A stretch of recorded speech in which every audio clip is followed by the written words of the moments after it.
सारे हो गए हमारे। हमने फ्लॉपी का कोड पढ़ा दिया था, एफडीडी का लिखा दिया था। चलिए देखिए, तो अगला हम जिससे बात करेंगे वो है हमारा माइक्रो प्रोसेसर। क्या स्टार्ट करेंगे हम? Micro processor. और माइक्रो प्रोसेसर को लेकर अगर हम बात करें तो इसी को हम और आप किसके नाम पे जानते हैं? सीपीयू के नाम पे जानते हैं। ठीक है, इस चीज को तुम्हें याद रखना है कि जो माइक्रो प्रोसेसर है उसी को आप किसके नाम पे जानते हो? सीपीयू के नाम पे जानते हो। तो सबसे पहले अपन बेसिक इंट्रोडक्शन देखेंगे, ठीक है, जो तुम्हें पता होना चाहिए। पहली चीज कि भाई आपका पहला सीपीयू किसने बनाया? पहला सीपीयू किसने बनाया? तो पहला सीपीयू बनाने वाले का नाम है, पहला सीपीयू बनाने वाले का नाम है कौन है बताइए? M.E. Tadhoff, not me Tadhoff. M.E. Tadhoff। तो याद रखिएगा कि M.E. Tadhoff के द्वारा 1971 में, तब 1971 में क्या बनाया गया? पहला माइक्रो प्रोसेसर या पहला सीपीयू बनाया गया। याद रहेगा कि M.E. Tadhoff के द्वारा 1971 में क्या बनाया गया? पहला सीपीयू बनाया गया। और इसे बनाया था किस कंपनी के द्वारा? इंटेल कंपनी के द्वारा। किस कंपनी के द्वारा बनाया गया? इंटेल के द्वारा बनाया गया। अगर हम बात करें कि पहला प्रोसेसर कौन सा है, पहला सीपीयू कौन सा है, तो पहला सीपीयू माना जाता है इंटेल 4004। कौन सा माना जाता है? इंटेल 4004। दैट मींस ये कितने बिट का था? 4 बिट का था। जो कितने बिट का है? 4 बिट का। और यहाँ जो 4 बिट तुम्हें दिखाई दे रही है, ये 4 बिट का अर्थ क्या है जरा बताओ? मैंने पढ़ाया है आपको। ये 4 बिट किसको रिप्रेजेंट करती है? पढ़ाया है, इसी बैच में पढ़ाया है तुम्हें। ये जो 4 बिट आप देख रहे हो किस चीज को रिप्रेजेंट करती है? हाँ सही जा रहे हो, प्रॉपर नाम बोलो बोलो। अमित बिल्कुल पढ़ाया है। अमन, सेजल,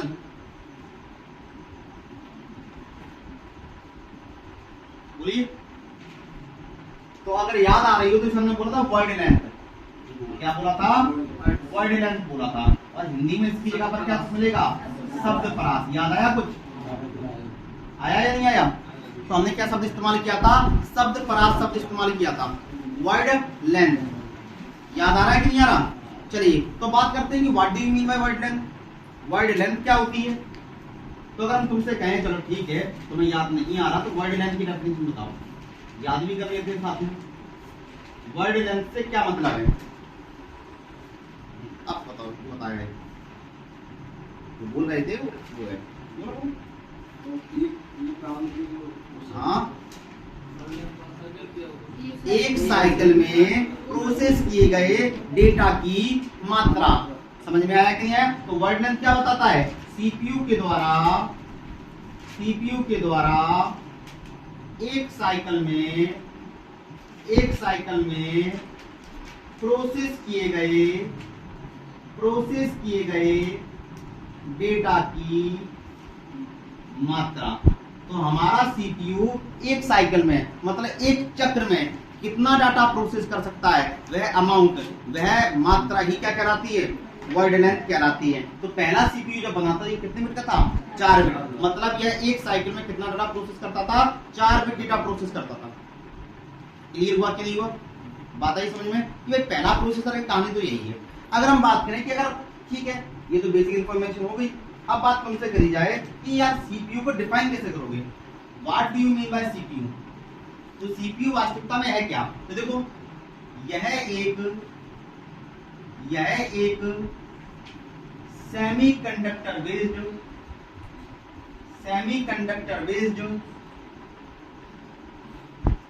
चिप, इसे हम क्या कहेंगे? सुपर आईसी है, जो लॉजिक सर्किट के तौर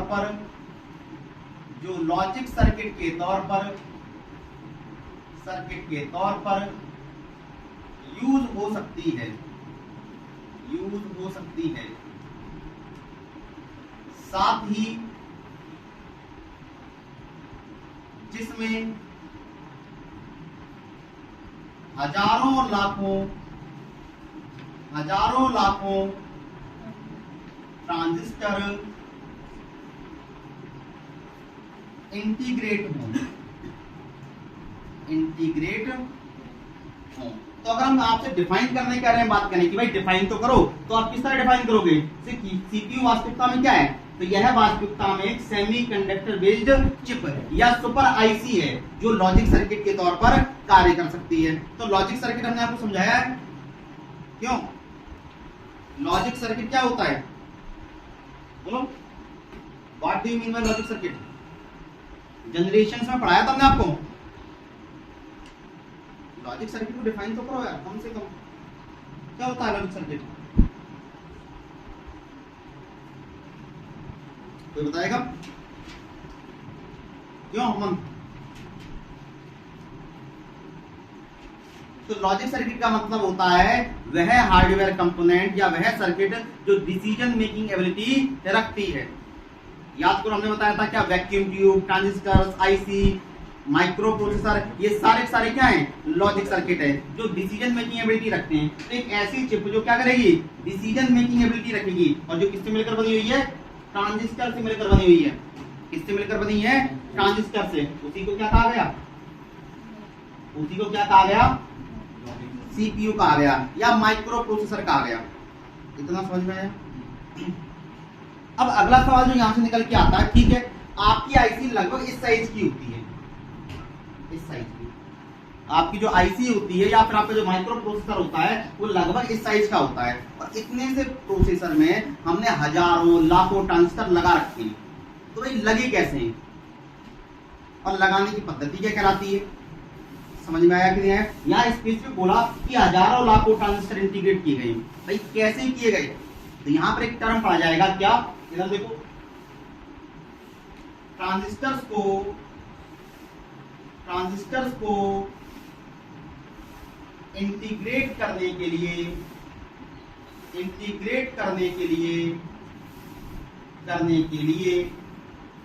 इंटीग्रेशन टेक्नोलॉजी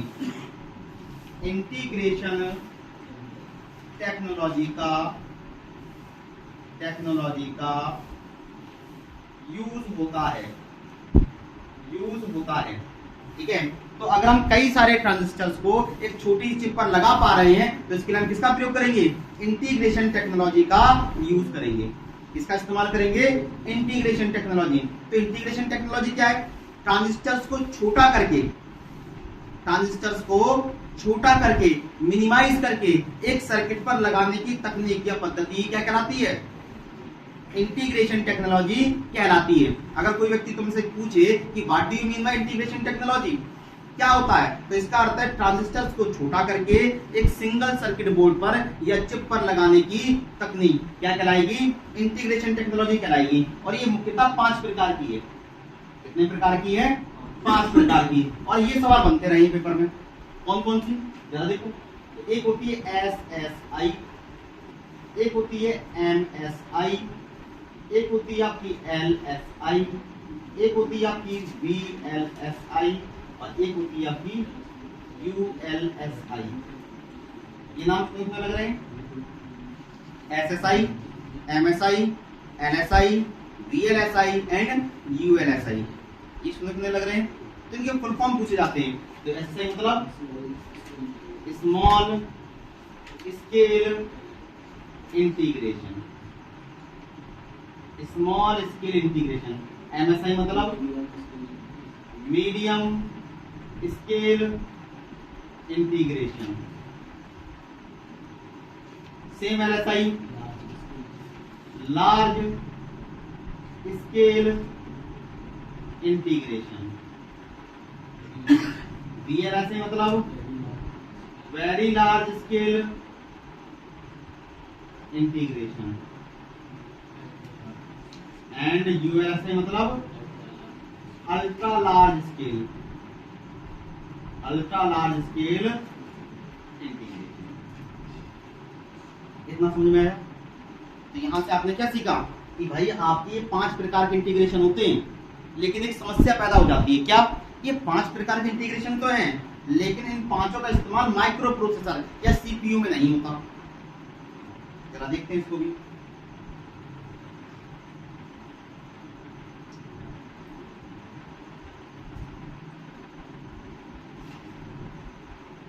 तो सिंपली अगर आपसे कहा जाए कितना हो गया आपका,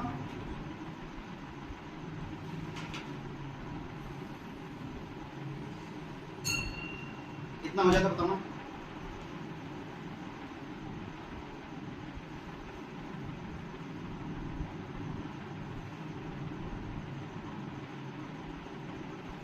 जल्दी देखो फुल फॉर्म।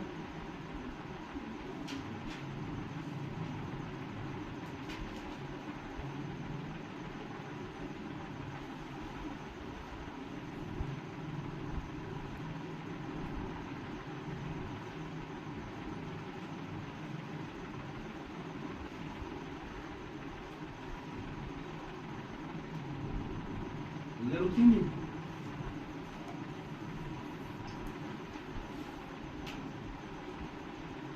इतने सारे पेज लेके जाते हैं, पढ़ लेते हो कभी? पढ़ लो भाई, मानो मेरी बात, अचानक से करोगे तो दिक्कत आएगी। ठीक है, चलिए कितना हुआ कि नहीं हुआ, फुल फॉर्म हो गए। अब जरा देखो, मैंने आपको बताया था कि आपके जो ट्रांजिस्टर्स होते हैं, आपके जो क्या होते हैं, ट्रांजिस्टर्स होते हैं, इन ट्रांजिस्टर से ही हमने क्या बनाई है, आईसी बनाई है। क्या बनाई है, आईसी बनाई है। और इन्हीं ट्रांजिस्टर से हमने बनाया हुआ है माइक्रो प्रोसेसर। अगर आपको अपनी पुरानी क्लास थोड़ा सा याद करो तो क्या देखोगे कि आईसी भी किससे बनी हुई है, ट्रांजिस्टर से बनी हुई है। माइक्रो प्रोसेसर भी किससे बना हुआ है, ट्रांजिस्टर से बना हुआ है। डिफरेंस है किसका, नंबर ऑफ ट्रांजिस्टर्स। जो डिफरेंस है वो किसका है, नंबर ऑफ ट्रांजिस्टर्स है। क्लियर है। तो बेसिकली माइक्रो प्रोसेसर भी आईसी ही होती है, लेकिन कैसी आईसी, जो बहुत बहुत पावरफुल है। और इसीलिए हमने इसको क्या बोल दिया, सुपर आईसी, जो देख रहे हो इसीलिए कहा गया है। तो बेसिकली ये जो यहाँ जो ना 5 टेक्नोलॉजी लिखी है, इनमें से ये जो तुम देख रहे हो ये इस्तेमाल होती है किसके लिए, आईसी के लिए। और ये 3 जो तुम देख रहे हो ये किसके लिए इस्तेमाल होती है, माइक्रो प्रोसेसर के लिए। इसके लिए इस्तेमाल होती हैं, माइक्रो प्रोसेसर के लिए। और ये क्वेश्चन बनता है, क्या बनेगा, डैश इंटीग्रेशन तकनीक है जो माइक्रो प्रोसेसर के लिए इस्तेमाल में नहीं लाई जाएगी। और ऑप्शन दे देंगे हम एमएसआई, एलएसआई, वीएलएसआई, यूएलएसआई। तो एमएसआई समझ में आ रही कि नहीं आ रही। या फिर हम आपसे पूछेंगे कि बताइए उपरोक्त में से किस इंटीग्रेशन टेक्नोलॉजी का प्रयोग करके हम ट्रांजिस्टर्स को इंटीग्रेट करके क्या बनाएंगे, आईसी बनाएंगे। और option MSI, LSI, VLSI, ULSI. सवाल क्या है फिर सुनो, निम्न में से किस इंटीग्रेशन टेक्नोलॉजी का प्रयोग करके हम आईसी को क्रिएट करेंगे, MSI, LSI, VLSI, ULSI, MSI. Clear है। तो अगर आप रखते तो 5 याद हो, लेकिन थोड़ा सा याद रखना पड़ेगा इसमें भी। अब बेसिकली और चीजें देखें, अगर ट्रांजिस्टर की संख्या सैकड़ों में, 100, 50, 150 तो एसएसआई, हजारों में तो एमएसआई, लाखों में तो एलएसआई, करोड़ों में तो, अरबों में तो यूएलएसआई। और वर्तमान में आप किसका प्रयोग करते हो, अगर आपसे कहा जाए कि वर्तमान डेस्कटॉप या वर्तमान कंप्यूटर किस इंटीग्रेशन टेक्नोलॉजी पर आधारित है, तो आंसर हो जाएगा वीएलएसआई। समझ में आया कि नहीं आया। और सवाल आया 5th जनरेशन, अगर आपको थोड़ा सा याद आ रहा हो, 5th जनरेशन के कंप्यूटर्स में, 5th जनरेशन के कंप्यूटर में लॉजिक सर्किट क्या है, 5वीं पीढ़ी के कंप्यूटर की लॉजिक सर्किट क्या है, ये भी लिखाया हुआ है, that is ULSI based micro processor. समझ में आया कि नहीं आया। क्योंकि हम जानते हैं कि हमें किससे मतलब है, हमें मतलब है पावर से। तो 5वीं पीढ़ी में और पावरफुल चाहिए, एट प्रेजेंट हम ये इस्तेमाल कर रहे हैं, तो फिर कौन सा आएगा, यूएलएसआई। क्लियर हुआ क्या नहीं हुआ। इतना दिमाग में बैठा कि यहाँ जो डेफिनेशन हमने लिखी है उस डेफिनेशन को जस्टिफाई करने वाले टर्म ये हैं। समझ में आ गई कि नहीं आ गई। आगे चलें। चलिए, तो बेसिकली अगर हम बात करें, हमारा जो सीपीयू है ये कुछ नहीं है, एक चिप है जिसमें हजारों, लाखों, करोड़ों ट्रांजिस्टर्स लगे हुए हैं। ठीक है, समझ में आया कि नहीं आया। तो अब बात आती है कि हमारा सीपीयू कौन कौन से काम करता है, हमारा सीपीयू कौन कौन से काम करता है। तो हम जानते हैं कि हमारे कंप्यूटर में सारे काम कौन करता है, सीपीयू करता है। कंप्यूटर के सारे जॉब या सारे टास्क कौन करेगा, सीपीयू करेगा। और सीपीयू अगर सारे जॉब या टास्क कर रहा है तो तुम्हें एक बात याद रखनी पड़ेगी, क्या कि भाई काम बहुत सारे हैं, तो उसको समझने के लिए हम सीपीयू के अंदर भी क्या कर देंगे, डिवीजन पार्टीशन डाल देंगे कि हमारा ये जो सीपीयू है आप देख रहे हो, इस सीपीयू का एक हिस्सा अलग काम करेगा, दूसरा हिस्सा अलग काम करेगा, तीसरा हिस्सा अलग काम करेगा और चौथा हिस्सा अलग काम करेगा। समझ में आ रही कि नहीं आ रही? तभी तो आप बेहतर पढ़ सकते हो। क्लियर हुआ कि नहीं हुआ?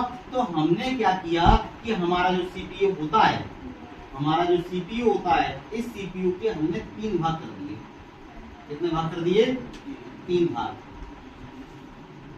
एक एएलयू, एक सीयू और एक एमएमयू। बहुत सारे लोग सिर्फ 2 ही भाग पढ़ाते हैं, एएलयू और सीयू। ठीक है, अब वो एएलयू और सीयू पढ़ा देंगे, कोई दिक्कत नहीं है, लेकिन तुम एमएमयू को कहां फिट करोगे? मुझे समझ में नहीं आता, लेकिन हाँ बहुत सारी किताबों में तुम्हें एमएमयू दिखाई नहीं देगा। ठीक है, तो अब ये 3 भाग है, एएलयू, सीयू और एमएमयू। किसके भाग हैं? ये भाग है हमारे माइक्रो प्रोसेसर के या फिर सीपीयू के। माइक्रो प्रोसेसर या फिर सीपीयू के। तो कोई व्यक्ति अगर तुमसे कहे कि माइक्रो प्रोसेसर या फिर सीपीयू कितने भाग होते हैं, तो 3 भाग होते हैं, एएलयू, सीयू और एमएमयू। ठीक है, अब यहाँ पर क्या है, एक बड़ा सा ट्रांजिस्टर मान के चलो। दिमाग में क्या सोचोगे कि भाई ट्रांजिस्टर है इतना बड़ा, अब इसमें से हमने क्या करा, लाखों ट्रांजिस्टर लगे हुए हैं। कुछ ट्रांजिस्टर से बोला कि भाई तुम एएलयू हो, कुछ से बोला तुम कौन हो, सीयू हो, और बाकी से बोला तुम कौन हो, एमएमयू हो। अलग से कोई अलग कंपोनेंट नहीं है एएलयू, सीयू और एमएमयू में। हमने केवल काम निर्धारित कर दिया कि इतने सारे ट्रांजिस्टर्स हैं, लाखों ट्रांजिस्टर्स हैं, तो कुछ को क्या बोल दिया कि तुम किसकी तरह एक्ट करोगे, एएलयू की तरह एक्ट करोगे। कुछ को बोल दिया तुम किसकी तरह एक्ट करोगे, सीयू की तरह एक्ट करोगे, और कुछ को क्या बोल दिया, एमएमयू की तरह। समझ में आ रही है? जैसे तुम ऑप्शन में तुम देखते हो कि भाई मान लो कोई ऑफिस है और उसमें क्या मान लो 3 एलडीसी हैं। कितने एलडीसी हैं? 3 एलडीसी आ गए। तो क्या करते हैं, कई बार एक से बोलते एक काम करो, तुम रिकॉर्ड देखो, तुम क्या करो, तुम रीडर बन जाओ, और तीसरे कहते तुम एलडीसी रहो।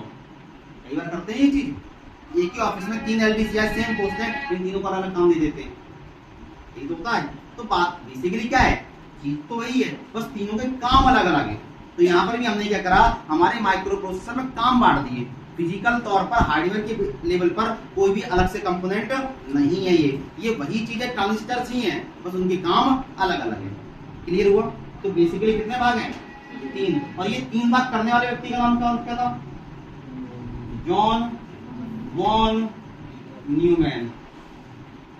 तो जॉन वॉन न्यूमैन ने बोला था कि एएलयू के कितने भाग होने चाहिए, सॉरी प्रोसेसर के कितने भाग होने चाहिए, 3। एक एएलयू, एक सीयू और एक एमएमयू। इसीलिए इस पूरे डिजाइन या फिर आर्किटेक्चर को बोलते हैं जॉन वॉन न्यूमैन आर्किटेक्चर।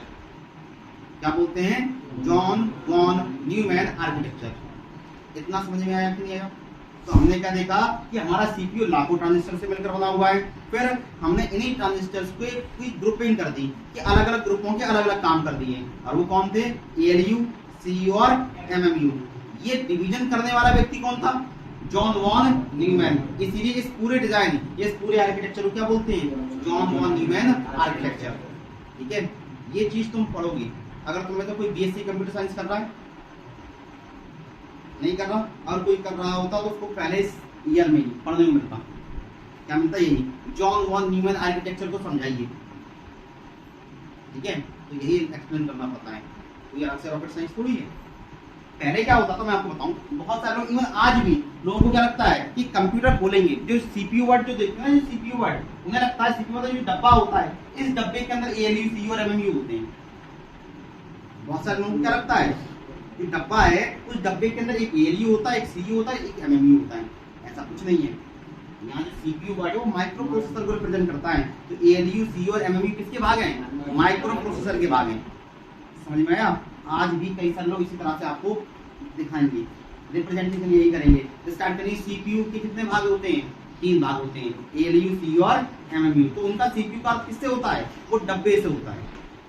जबकि पहले तो माइक्रो प्रोसेसर समझ में आना चाहिए, उसी के बाद तुम डिवीजन पढ़ सकते हो। चलिए, तो पहले हम तुमसे स्टार्ट करेंगे क्या कि एएलयू क्या है। ये बहुत पेपर में आया हुआ है। तो इसका फुल फॉर्म होता है arithmetic logical unit. Arithmetic logical unit, तो इसका पूरा नाम क्या है, अर्थमेटिक लॉजिकल यूनिट। तो इसका काम क्या है, बड़ा सिंपल सा काम है। देखो, सभी अर्थमेटिक ऑपरेशन, सभी arithmetic operation, arithmetic operation, operation जैसे जोड़ना, घटाना, गुणा, भाग, तथा लॉजिकल ऑपरेशन, लॉजिकल ऑपरेशन बराबर, greater than, less than, greater than equal to, less than equal to और नॉट इक्वल टू, और नॉट इक्वल टू। यहां हम इस तरह से नॉट इक्वल टू लिख रहे हैं, लेकिन एक्सेल में अलग तरीके से लिखा जाता है। और इवन ट्रू, फॉल्स जैसे ऑपरेशन कौन करेगा? जैसे ऑपरेशन एएलयू करेगा। कौन करेगा? एएलयू करेगा। तो जितने भी अरिथमेटिक ऑपरेशंस होते हैं, जैसे जोड़ना, जैसे घटाना, गुणा, भाग, इसी प्रकार लॉजिकल ऑपरेशन मतलब बराबर है, बराबर नहीं है, बड़ा है, छोटा है, सही है, गलत है, ये सारे ऑपरेशंस कौन करता है? एएलयू करता है। और ये चीज तुम्हें याद रखनी पड़ेगी। क्लियर है कि नहीं है? समझ में आया कि नहीं आया? तो अगर सवाल तुमसे पूछा जाए कि डैश वह भाग है या डैश सीपीयू का वह, मैं लिख देता हूं, ज्यादा बेहतर लगेगा। इतना समझ लिया आपने? देखो तुम्हारे सीपीसीटी के पेपर में या दूसरे किसी भी एग्जाम में यही आएगा, डैश सीपीयू का एक भाग है, एक भाग है जो कंप्यूटर में इन्हीं दो संख्याओं की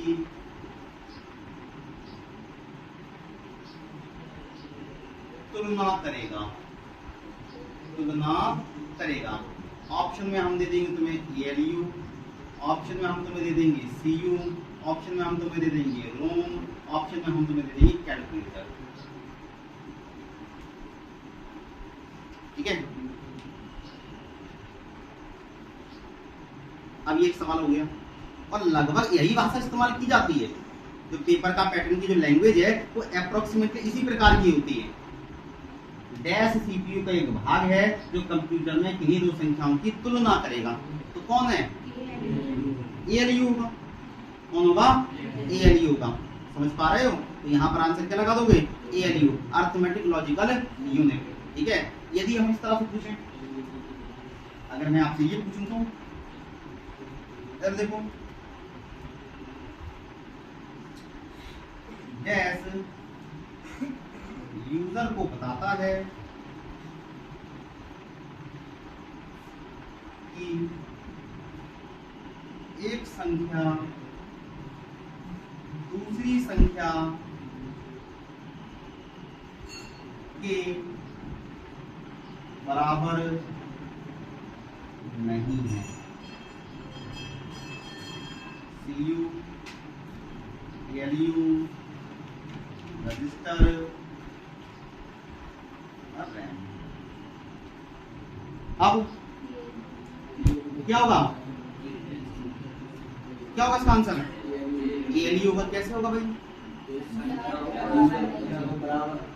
क्या बोला हुआ है? एक संख्या दूसरी संख्या के बराबर नहीं है। तो ऑपरेशन करवा रहे हैं, तो ये ऑपरेशन कौन करता है? एएलयू करता है। बात आई समझ में?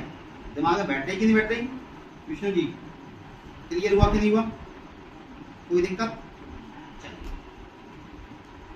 और इस तरह से कई सारे क्वेश्चंस क्रिएट हो सकते हैं। ठीक है? बात क्या, अभी तुमने एएलयू हल्का पढ़ा तो तुम्हें याद आ रहा है, लेकिन आगे जब तुम पढ़ोगे तो तुम हो सकता है तुम कैलकुलेटर पर अटक जाओ। ये अभी पता है।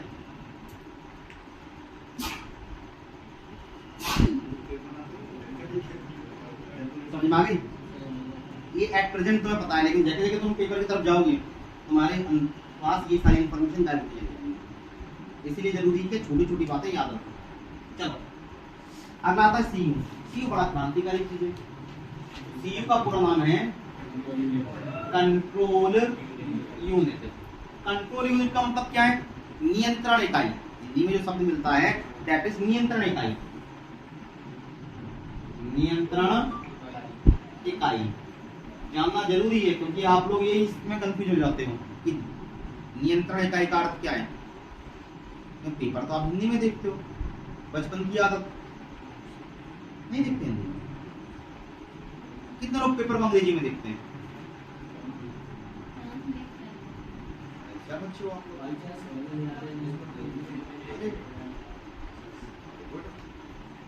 अच्छी बात है, अंग्रेजी में देखो।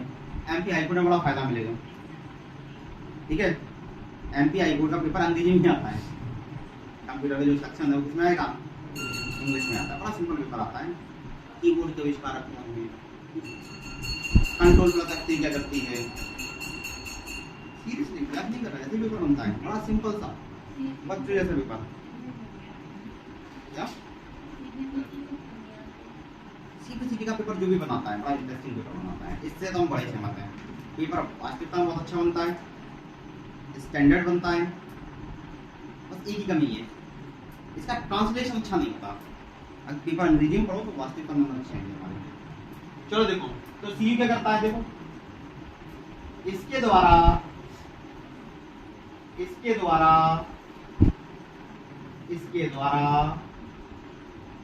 सभी हार्डवेयर व सॉफ्टवेयर के लिए कंट्रोल सिग्नल जनरेट किया जाता है। तो समझ लो, इसके द्वारा सभी हार्डवेयर व सॉफ्टवेयर के लिए कंट्रोल सिग्नल जनरेट किया जाता है। तो what do you mean by? इसका अर्थ क्या है? इसका अर्थ ये है कि तुम्हें कोई भी काम करना है, तो उसके लिए जो नियंत्रण है, जो अधिकार है, वो अधिकार तुम्हें कौन देगा? सीयू देगा। मतलब कोई भी काम करने वाले तुम, हमने मान लिया कि तुम करोगे, लेकिन काम करने के लिए तुम्हें किससे अनुमति प्राप्त करनी होगी? सीयू से अनुमति प्राप्त करनी होगी। समझ में आ रहा है कि नहीं आ रहा? जैसे मान लो तुम्हें अपने लिए शूज खरीदने हैं, ठीक है?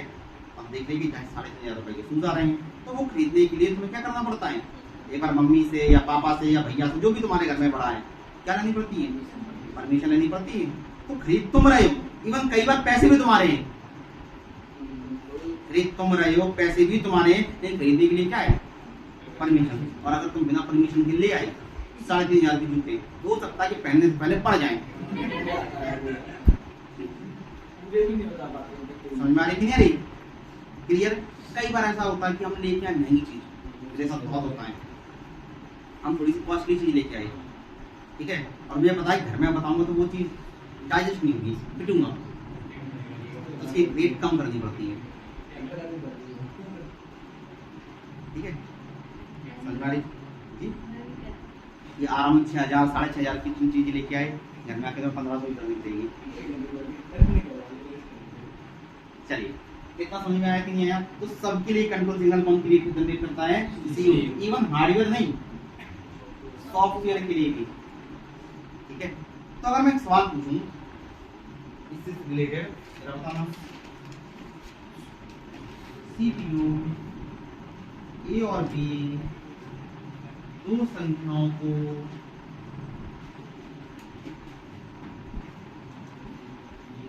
जोड़ने के लिए डैश का प्रयोग करता है, जिसकी अनुमति डैश देगा, ठीक है? ध्यान दो, एक सवाल लिखा हमने और इसका ऑप्शंस दिए, जरा देखो, ALU, CU,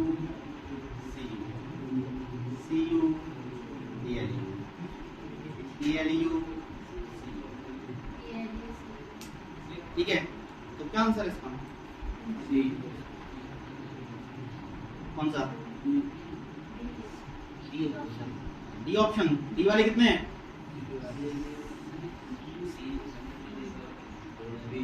D Vishnu ji,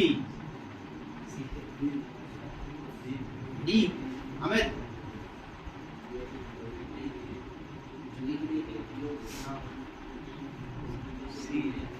सी है।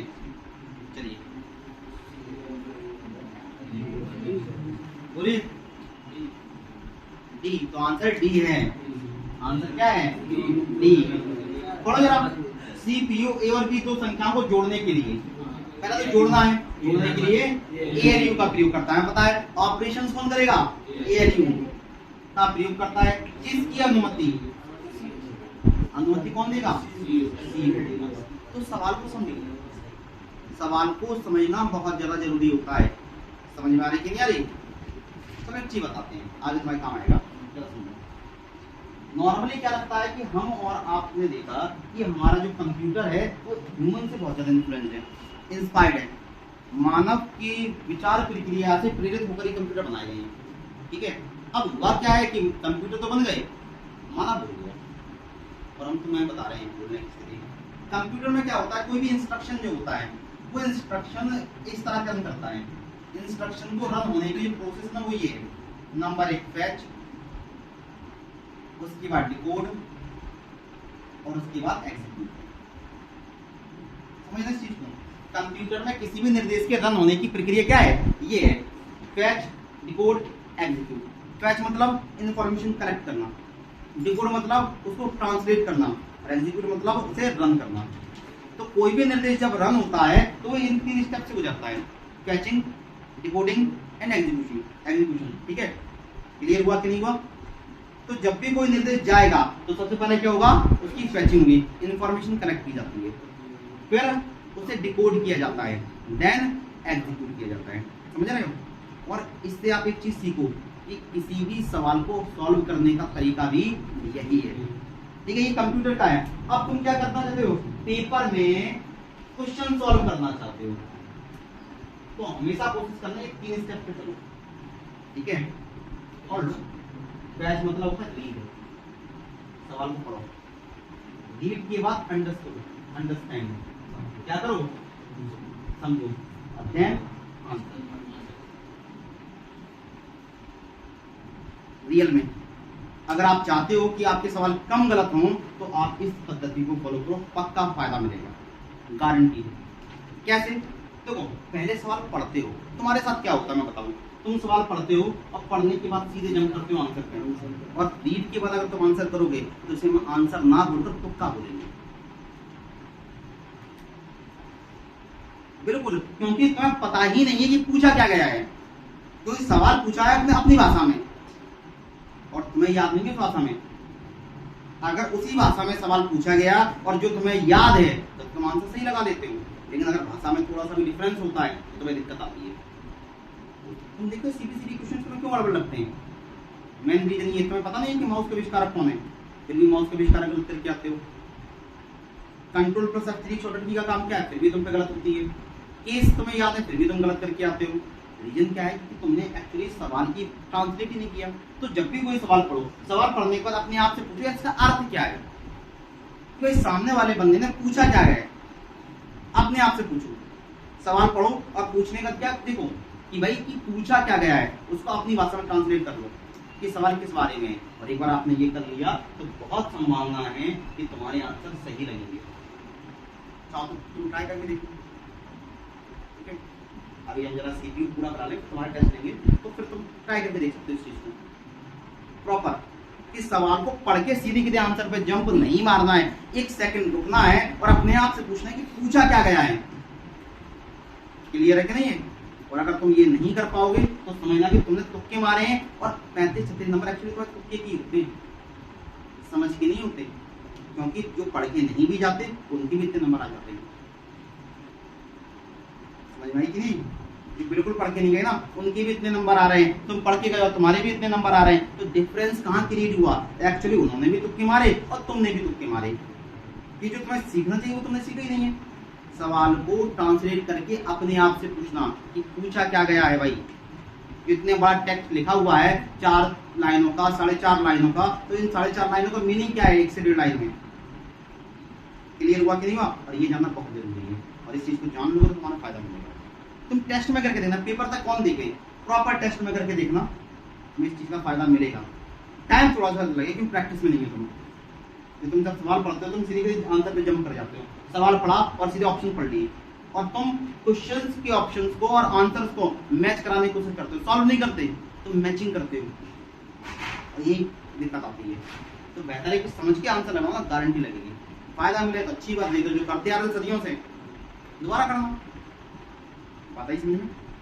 आगे बढ़ सकते हैं, ठीक है।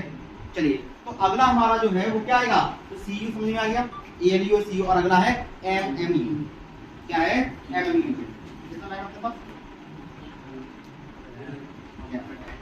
चलिए, तो ध्यान दो यहाँ पे, तो अगला है हमारा, ध्यान दो, MMU। इससे मैं पढ़ता हूं मेन मेमोरी यूनिट, और इसका मेन मेमोरी से कोई संबंध नहीं है, इसका मेन मेमोरी से कोई संबंध नहीं है। समझ में आया कि नहीं आया? चलिए, अगर मैं आपसे कहूं कि CPU एक्चुअली किससे रिजेंबल करता है, ब्रेन से रिजेंबल करता है। CPU और ब्रेन दोनों क्या है, एक ही तरह से कार्य करते हैं, ठीक है, समझ रहे हो। अगर मैं आपसे पूछूं कि 19 में अगर 7 जोड़े जाएं तो कितना आंसर आएगा, बताओ? 26 आएगा। 19 में 7 जोड़े जाएं तो कितना आंसर आएगा, 26। तो हमने तो एक काम दिया कि 19 + 7, और तुमने हमें आउटपुट दिया 26।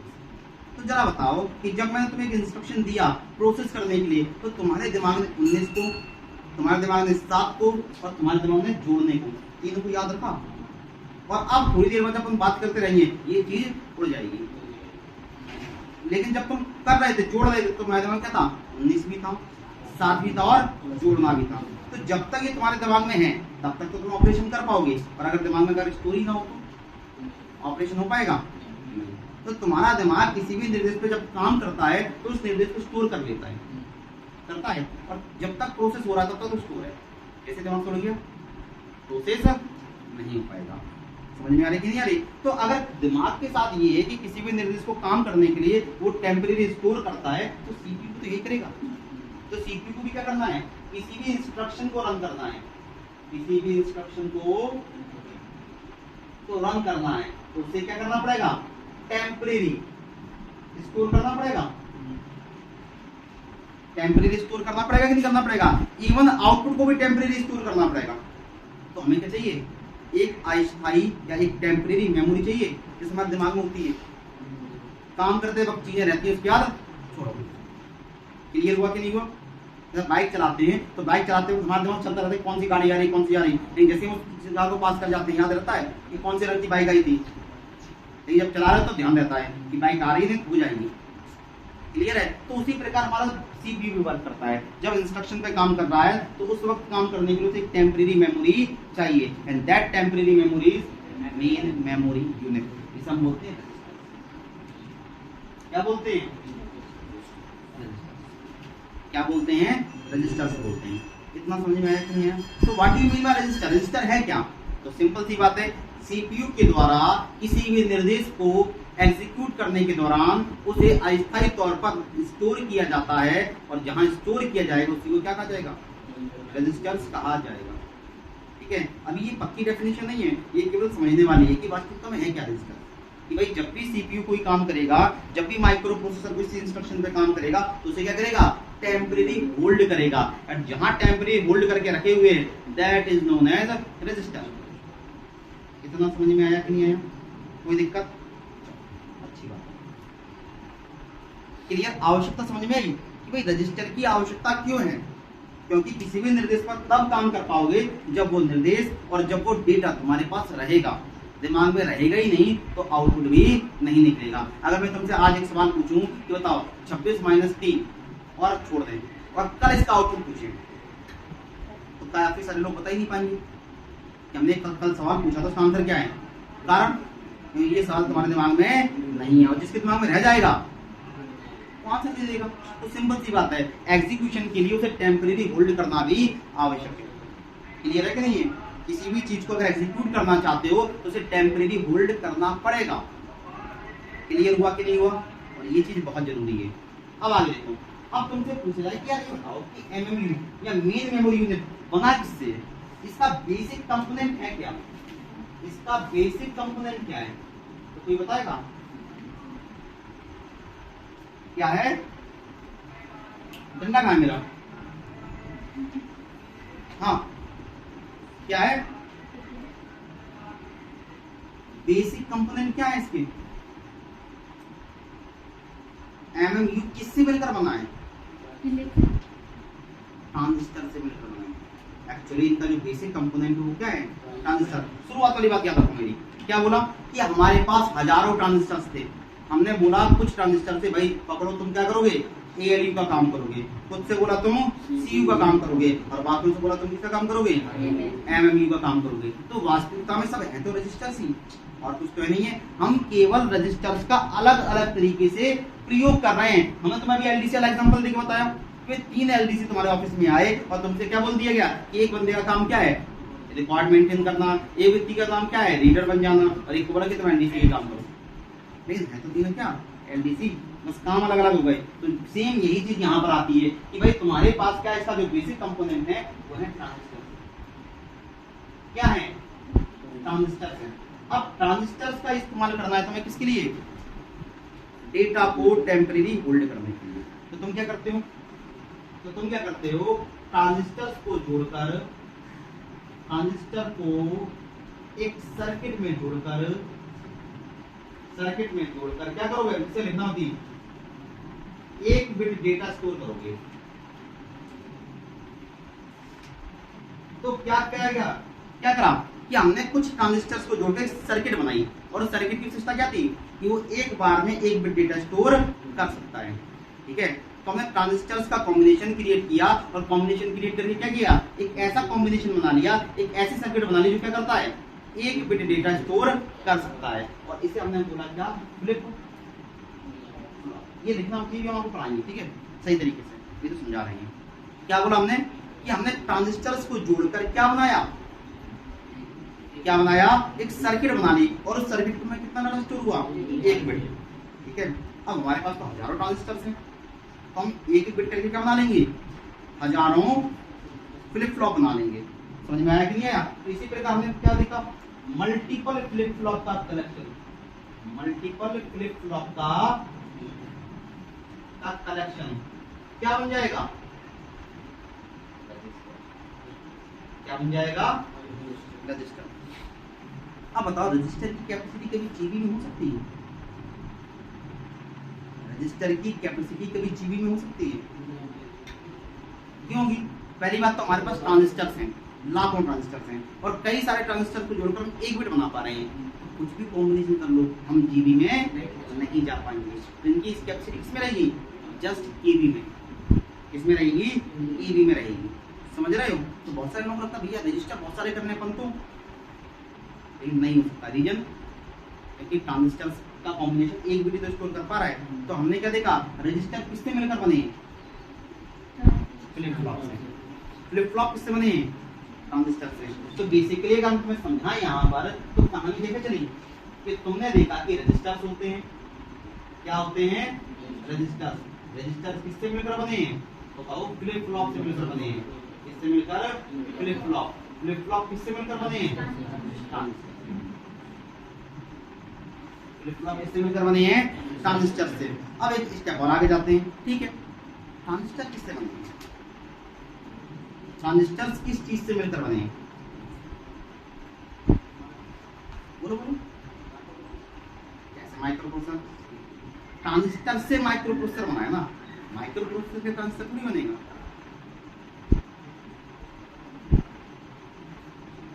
किससे बना है, 10+2 साइंस बैकग्राउंड के कौन कौन है, वेरी गुड, और बताओ किससे दे, मैथ को साइंस बैकग्राउंड बोलते हैं। साइंस बैकग्राउंड का अर्थ होता है मैथ और बायोलॉजी दोनों ही। अब दोनों मतलब या तो मैथ या तो बायो या दोनों। ठीक है, चलिए क्या है, फिजिक्स में उसने सही बताया। फिजिक्स में अपने टॉपिक पढ़ा था लॉजिक गेट, याद है, फिजिक्स में चैप्टर पढ़ा लॉजिक गेट करके, और लॉजिक गेट में अपने ट्रांजिस्टर्स पढ़े हैं।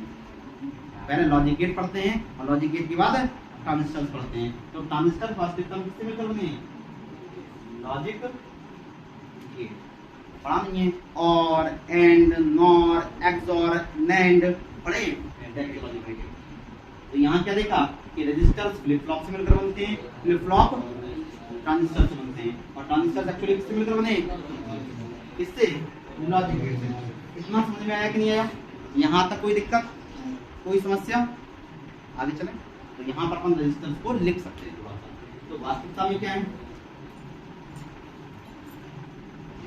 तो देखो अगर रजिस्टर्स लिखना स्टार्ट करेंगे तो क्या देखेंगे, सीपीयू के द्वारा निर्देशों के निष्पादन के दौरान, निर्देशों के निष्पादन, निष्पादन का अर्थ होता है एग्जीक्यूशन,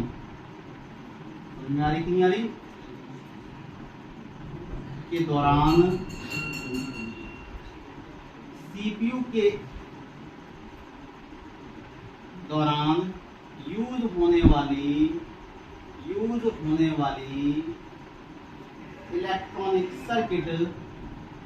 इलेक्ट्रॉनिक सर्किट जो टेम्परेरी डेटा स्टोर करती है, उसे ही क्या कहा जाएगा, रजिस्टर कहा जाता है, उसे ही रजिस्टर कहा जाता है। ठीक है, समझ में आया कि नहीं आया? तो वास्तविकता में ये सीपीयू के द्वारा निर्देशों के निष्पादन के दौरान यूज होने वाली इलेक्ट्रॉनिक सर्किट। अब ध्यान दो, हमने इसे मेमोरी नहीं बोला, हम इसे कहीं पे भी मेमोरी नहीं बोलते। रीजन क्या है, जैसे हमने इसे मेमोरी बोला तो बहुत सारे लोगों के दिमाग में क्या जाने लगेगा कि इसे मेमोरी चैप्टर में क्यों नहीं पढ़ते। कहाँ पढ़ना चाहिए फिर, मेमोरी चैप्टर में पढ़ना चाहिए, और फिर हो जाती है दिक्कत है। तो वास्तविकता में क्या है, इसे मेमोरी की पूरी तरह से मेमोरी कंसीडर नहीं किया जाएगा। ठीक है, चलो देखो, यह है फ्लिप फ्लॉप से मिलकर बना है, यह फ्लिप फ्लॉप से मिलकर बनती है। किससे मिलकर बनती है, फ्लिप फ्लॉप से मिलकर बनती है, जो एक बिट डेटा स्टोर करेगी। ठीक है, और ये तो लिख ही लेना कि रजिस्टर फ्लिप फ्लॉप से, फ्लिप फ्लॉप ट्रांजिस्टर के, ट्रांजिस्टर लॉजिक गेट से बने। ठीक है, चलिए इतना हुआ कि नहीं हुआ? और फ्लिप फ्लॉप क्या है ये तो बता ही दिया, कोई दिक्कत इतने में? यहां तक कोई दिक्कत है आपको? चलिए इसके बाद आप पढ़ेंगे टाइप ऑफ रजिस्टर्स। क्या पढ़ेंगे? Type of registers. ठीक है,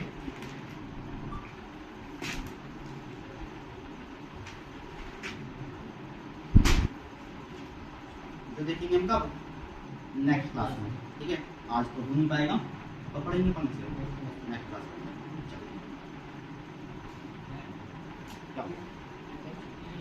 कल के साथ ही छुट्टी करें भाई।